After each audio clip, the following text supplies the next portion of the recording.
सकाळी 7च्या बातमीपत्रात आपल्या सर्वांचं स्वागत करते। आजचा दिवस खरं तर अतिशय महत्त्वाचा आहे। पेपर फुटी संदर्भात अनेक नवनवीन घडामोडी घडत असल्याचं बघायला मिळत आहे। तर शासनाकडून पेपर फुटीला आळा घालण्यासाठी एक नवीन नियम देखील लागू केलाय, नवीन कायदा लागू केला आहे।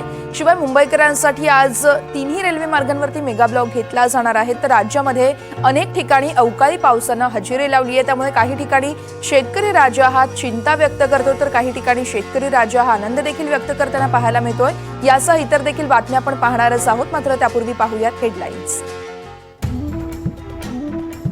शेवटच्या क्षणी नीट पीजीची परीक्षाही पुढे ढकलली, घोटाळ्याचा तपास सीबीआयकडे, एनटीएच्या विश्वासार्हतेवर गंभीर प्रश्नचिन्ह।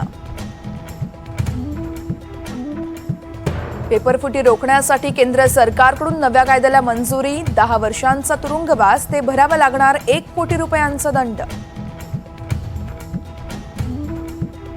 रेल्वेच्या फलाटाच्या तिकिटासह इतर सेवा आता जीएसटी मुक्त होणार, काउन्सिलचा महत्त्वाचा निर्णय। फेक इनव्हॉइस रोखण्यासाठी बायोमेट्रिक व्हेरिफिकेशन देखील वापरले जाणार। नेटचे महासंचालक सुबोध कुमार यांना पदावरून हटवलं, त्या जागी निवृत्त आयएएस अधिकारी प्रदीप सिंह रखौला यांची निवड। नीट परीक्षेतील घोटाळ्यानंतर केंद्र सरकारची मोठी कारवाई। आता प्रज्वल रेवण्णाच्या लहान भावावर अटकेची तलवार, अनैसर्गिकरित्या अत्याचार केल्याचा गुन्हा दाखल। कर्नाटक लैंगिक अत्याचारात नवे खुलासे। सरकारी कर्मचारी 9:15च्या आत ऑफिसात दाखल झाले नाही तर आता लागणार हाफ डे, केंद्र सरकारचे नवे निर्देश। बायोमेट्रिक हजेरी बंधनकारक।